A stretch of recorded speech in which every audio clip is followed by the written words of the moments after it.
Today we're going to do a countdown of my favorite patterns of 2023 to include some that I bought and free ones. Welcome, I do sewing and DIY related content, and today is day 5 of Stitchmas. Stitchmas is my version of Vlogmas where we're doing 10 videos up until Christmas. So today is all about my favorite patterns of 2023 that I made. So this is going to actually be a countdown video. We are going to start with my 5th favorite video and then we will be working our way up from there. So all of these patterns I will include where I got them from, the link, or if I bought them, and then I will also include some positive feedback and any criticisms I had for the patterns in case you were interested in making these yourselves. So with all of that said, let's get started. So number 5 is my handkerchief skirt. Technically, I did make this one at the very end of 2022, but I absolutely loved it and it didn't get included in any other countdown videos, so I am including this as my 5th favorite. It came out so nicely. This was actually a free YouTube tutorial that I followed. I will include a link below in case you want to make it yourself. I loved how the stitching turned out. I think the fabric is also what makes it so fun. Everything is nicely finished though. The waistband turned out really nicely, and as you can see, there are no raw edges anywhere. In addition, there's a lining which is finished too, and then there is an invisible zipper. This was actually my very first invisible zipper that I made. The YouTube tutorial did not go too much in depth on how to add the invisible zipper, so I had to find another one for that, but there is also instructions on the side of the invisible zipper box for how to put them in, so overall it wasn't too hard. This is definitely one of my favorite skirts that I've made though. I just love how it moves and how it looks, and here is what it looks like on. It has such fun movement, and I think that it turned out really nicely. You could do this with a wide variety of fabrics, and it is perfect for the winter, as well as you can make this for summer as well, really any season.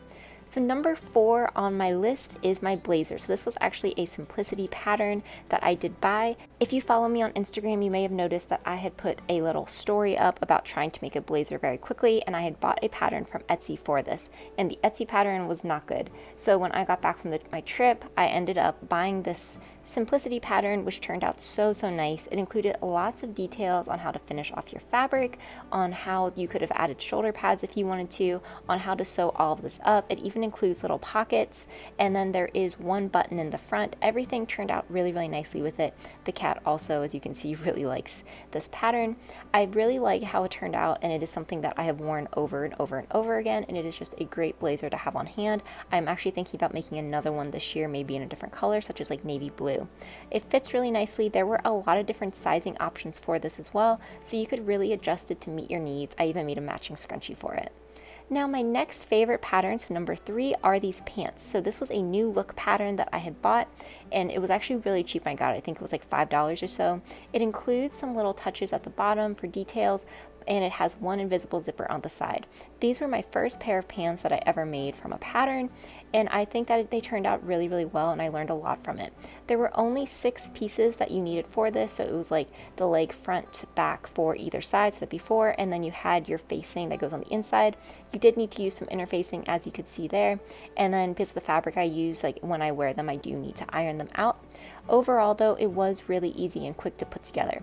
My one piece of feedback if you're interested in making these is make sure you understand your measurements as far as like your torso. I found out in making these that I had a shorter torso than what is normally listed on the pattern, so I should have adjusted that a little bit for a better fit, but overall I love how they turned out. Now my second favorite pattern was this Tiana's Closet pinafore dress. I absolutely love this dress. This is a free pattern, so I will include the link below, and then I'll also include the video of me making this.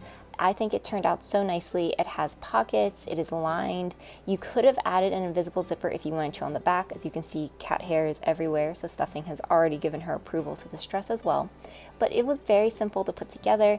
It didn't have a lot of like detailed instructions, but there were enough that you were able to make it through without too many issues.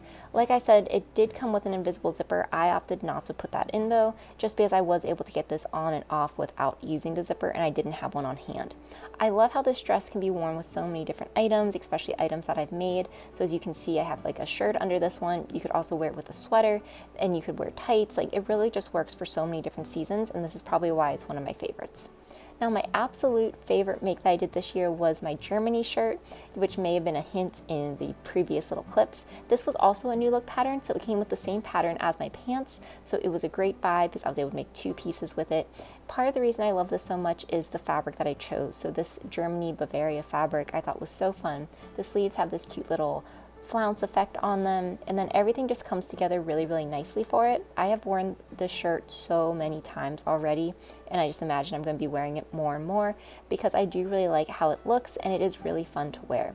So as you can see, I can wear it just on its own, but you also have the option to wear it with like a jacket over top. And while it has so many details, it really wasn't too hard to put together. My only complaint about it would be in the back. You had to use hook and eyes to close it, and I did have to go through and redo that because they were not staying. So just be sure that if you make this, that you really look into the back and the finishings. Overall though, these were my absolute favorite patterns of 2023. I had so much fun making these, and I can't wait to make more in 2024. Let me know if you've made any of these patterns and what your thoughts were about them, and I will see you in the next Stitchmas video. Be sure to like, comment, and subscribe.